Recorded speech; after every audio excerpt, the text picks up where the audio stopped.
চিম্পি উল্লেখ কৰিব লাগিব যে কেতবোৰ নীতি নিৰ্দেশনাৰ মাজেৰে অৱশেষত চৰকাৰে মাইক্ৰ'ফাইনেন্সৰ যিসমূহ ঋণ আছিল সেই ঋণ মাফ কৰাৰ একোটা সিদ্ধান্ত হাতত লৈছে। কিন্তু নিৰ্বাচনৰ আগমুহূৰ্তত যেনেধৰণৰ একোটা প্ৰতিশ্ৰুতি আগবঢ়াইছিল সেই প্ৰতিশ্ৰুতিক লৈ গাঁৱৰ যিসকল মহিলাই মাইক্ৰ'ফাইনেন্সৰ ঋণ লৈছিল তেওঁলোকে কিন্তু আশাবাদী হৈ আছিল। আৰু আজি যি এটা খবৰ তেওঁলোকে লাভ কৰিছে তাৰ পাছত তেওঁলোকৰ কেনেধৰণৰ প্ৰতিক্ৰিয়া হ'ব সেই কথা আমি পোনপটীয়াভাৱে জানিবলৈ যত্ন কৰিম। চৰকাৰে কালি যি এটা সিদ্ধান্ত লৈছে এই কথাটো আপোনালোকে অৱগত হৈছে যে সকলো মহিলাই ঋণ কিন্তু মাফ নাপাব। 1 লাখ টকাৰ যদি উপাৰ্জন আপোনাৰ আছে বছৰি মাহিলী, তেতিয়াহ'লে আপুনি বছৰি যদি 1 লাখ টকা উপাৰ্জন কৰে তেতিয়াহ'লে আপুনি সেই ঋণ মাফ নাপাব।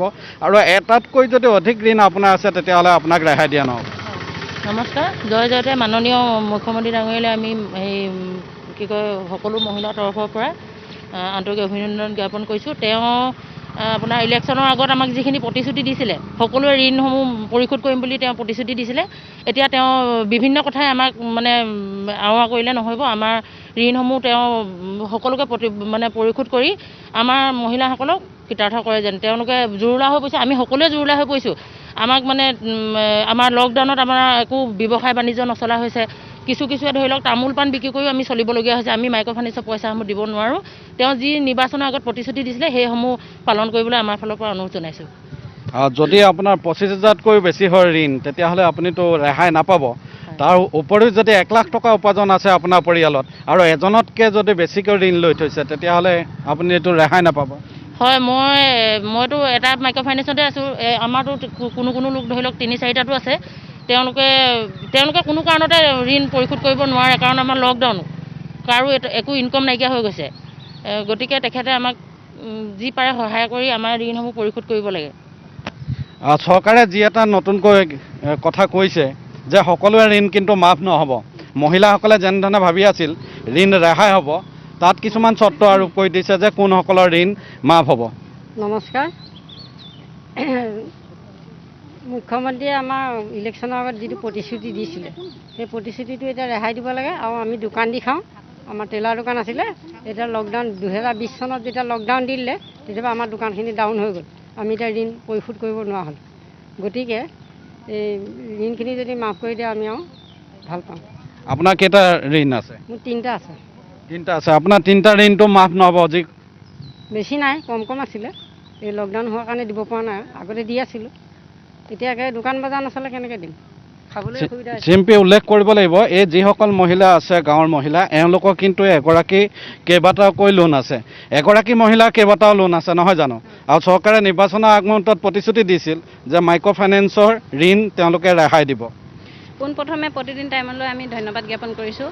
বৰ্তমান আমাৰ অসমৰ মুখ্যমন্ত্ৰী হিমন্ত বিশ্ব শৰ্মা ডাঙৰীয়ালৈ এটাই অনুৰোধ, আমাৰ ইলেকশ্যনৰ আগত যিখিনি প্ৰতিশ্ৰুতি দিছিলে সেইখিনি তেখেতে এতিয়া ভাৰতীয় ৰিজাৰ্ভ বেংক গাইডলাইনত আমাক পৰিশোধ কৰিম বুলি কৈছে। আমাৰ ইয়াত থকা সকলোৱে কাৰো হয়তো এনেকুৱা ইনকাম নাই যি নেকি 1 লাখ টকা ইনকাম কৰিব পাৰে। কোনোবাই টেম্পু চলায়, কোনোবাই হাঁহ কুকুৰা বেচে, কোনোবাই কাপোৰ চিলায়। এতিয়াতো কৰোণা মহামাৰীৰ সময়ত আমাৰ সকলোৱে অৱস্থা জুৰুলা হৈছে। হয়তো আমাৰ ভাত খাবলৈও দুদিনমান পাছত অসুবিধা হ'ব। সেইকাৰণে ভাবিছোঁ তেখেতে ইলেকশ্যনৰ আগত যিখিনি প্ৰতিশ্ৰুতি দিছিলে সেইখিনি আমাৰ সকলোকে যাতে পূৰণ কৰি দিয়ে, কাৰণ ইয়াত এটাতকৈ 3-4টাও লোন লোৱা মানুহ ইয়াত আছে। আৰু বিশেষ নকওঁ, এইখিনিকে 3-4টা যদি লোন আছে তেতিয়াহ'লে তেওঁলোকেতো ৰেহাই নাপাব। চৰকাৰে স্পষ্টভাৱে এই কথাটো কৈছে। কেনেকৈ আমি মাৰিম? আমাক তেনেহ'লে কৰোণা বাদ দিয়ক, আমাক চবকে বেপাৰ কৰিবলৈ, যিখিনি আমি বেপাৰ কৰি খাওঁ আমাক যাবলৈ ওলাই দিয়ক। আমি বেমাৰতে মৰিম, কিন্তু আমি লোন কেনেকৈ মাৰিম? আমাক সেইটো এটা লাগে। লোন কেনেকৈ মাৰিম? আমাৰ যদি ইনকামেই নহয় আমি লোন কেনেকৈ মাৰিম? আপোনালোকে সুধিছোঁ, কওকচোন। আমাৰ যদি ইনকাম নহয় আমি লোন কেনেকৈ মাৰিম? আজি কুকুৰা পুহিছোঁ, ঠিক আছে, মোৰে ফাৰ্ম এখন আছে, মই কুকুৰা পুহিছোঁ। এতিয়া কুকুৰা বিক্ৰী নহয়, বস্তা দানা খাইছে, কেনেকৈ মাৰিম কওক? ঘৰত ল'ৰা ছোৱালী কেনেকৈ পুহিম? ভাত কেনেকৈ খাম? তেনেহ'লে আমাক বেপাৰ কৰিবলৈ ওলাই, আমি যিখিনি কৰোঁ আমাক কৰিবলৈ ওলাই। আমিতো আগত ঋণ মাৰি আছিলোঁ। কৰোণাৰ আগত আমি ঋণ মাৰি আছিলোঁ, নেখাই নবহলেও ঋণ মাৰি আছিলোঁ। কৰোণাৰ পাছতহে আমাৰ এই অৱস্থাটো হ'ল। ইলেকশ্যনৰ আগত তেখেতে অসমৰ লাখ মহিলাৰ পৰা প্ৰতিশ্ৰুতি দিছিলে, মোৰ হাতত মূৰত হাত থৈ কৈছিলে যে আপোনালোকৰ আইসকলৰ যিমান মাইক্ৰ'ফাইনেন্সৰ লোন আছে আমি সকলো মাৰি দিম। কিন্তু তেতিয়াতো কোৱা নাই আমুকহে মাৰিম তামুকহে মাৰিম। তেতিয়া ৰিজাৰ্ভ বেংকৰ লগত আলোচনা কৰিছিলে নেকি? আমি এইটোৱে তেখেতক আমি যথেষ্ট ভাল পাওঁ। অসমৰ মহিলাই তেখেতক আমি এটাই অনুৰোধ কৰিছোঁ, তেখেতে যাতে আমাক সকলো মহিলাকে এই মাইক্ৰ'ফাইনেন্সৰ ঋণৰ পৰা মুক্তি দিয়ে।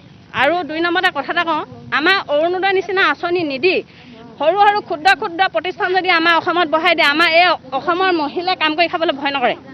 আমি কাম কৰি খাম, আমাক এনেকুৱা প্ৰতিষ্ঠান বহাই দিয়ক, আমি নিজৰ ডেইলি হাজিৰা নিজে মানুহজনৰ ওপৰত ভিত্তি নকৰাকৈ আমি খাব পাৰিম। সৰু সৰু তেখেতে যদি ইমানখিনি কৰিব পাৰিছে সেইটোও পাৰিব। অসমৰ চুকে কোণে জিলাই জিলাই ক্ষুদ্ৰ ক্ষুদ্ৰ প্ৰতিষ্ঠান বহাই দিয়ক, উদ্যোগ বহাই দিয়ক, আমি সেইখিনি কৰি খাবলৈ আমি সাজু আছোঁ। এই মাইক্ৰ' ফাইনেন্সৰ যিসকল লোক আছে, আপোনালোকক যিসকলে ঋণ প্ৰদান কৰিছিলে, এই সময়ছোৱাত তেওঁলোকে আপোনালোকক কি কৈছে? আমাক আহি ঘৰত প্ৰেছাৰ দিয়ে, ঋণ দিবই লাগিব। ইলেকশ্যনৰ আগত কোৱা কথা মানে কেনেকৈ মাৰিব, কেনেকৈ দিব ইমান ঋণ, সেইখিনি কথা কৈ আমাক যথেষ্ট প্ৰেছাৰ দি থাকে। আমি কিন্তু হিমন্ত বিশ্ব শৰ্মা ডাঙৰীয়া মুখ্যমন্ত্ৰীয়ে কোৱা মতে আমি কোনোটো কথা তেখেতলোকক আমি হেৰি কৰা নাই। যথেষ্ট আমি তেতিয়াৰ পৰাই দিবলৈ এৰিছোঁ, কাৰণ যোৱা বছৰৰ পৰাই দিব পৰা নাই। আমি লকডাউনৰ পৰা আমি একেবাৰে টোটেলি দিব পৰা নাই। আমাৰ যথেষ্ট আৰ্থিক অৱস্থা বেয়া এতিয়া। প্ৰত্যেকে কোনো এখেতৰ টেম্পু চলায়, তেখেতে মেচিন কাপোৰ চিলায়, মই কুকুৰা পোহোঁ। এইবোৰ চবৰে প্ৰত্যেকে সৰু সৰু দোকান এতিয়া দিছে। 6টা বজাৰ পৰা 11টা বজালৈকে দিছিলে, এতিয়া 12টা বজা। সেই সময়ত কাৰোবাৰ হয়তো বিক্ৰীও নহয়, যাত্ৰাও নহয়, ঘৰ কেনেকৈ চলিব কওক?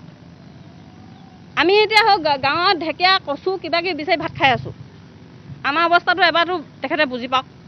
এইসকল মহিলাৰ প্ৰত্যেকৰে লোন আছে আৰু তেওঁলোকে আজিৰ তাৰিখত এই লোন পৰিশোধ কৰাৰ ক্ষেত্ৰত অপাৰগ হৈ আছে। বাইদেউ, আপোনাৰ ওচৰলৈ আহিছোঁ।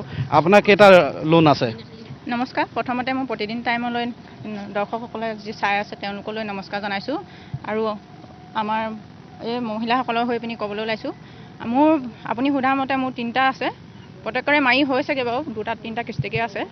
এইখিনি কিস্তি মাৰিবলৈ মোৰ এতিয়া সমৰ্থ নোহোৱা হৈছে, যিহেতু লকডাউন চলি আছে।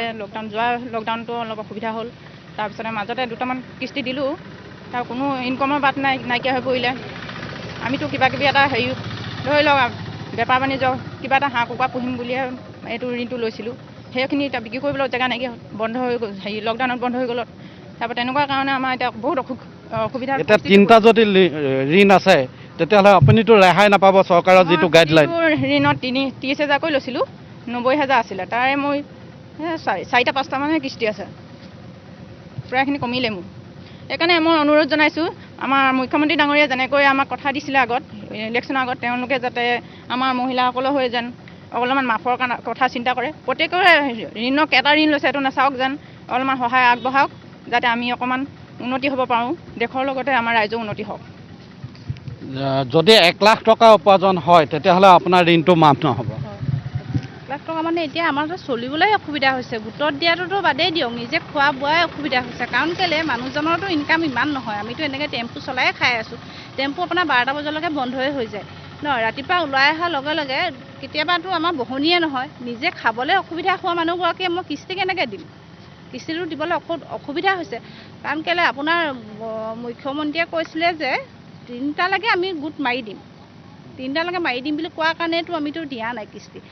আমি ৰাইজে এইটো এটা হেৰি কৰিছোঁ যে, কাৰণ এইবোৰ একো BPL APL হওক বা কিবা 1 লাখ টকাৰ হেৰি, সেইবিলাক একো বিচাৰ নকৰি আমাৰ যেন মহিলাখিনিক চবে মাৰি দিয়ে।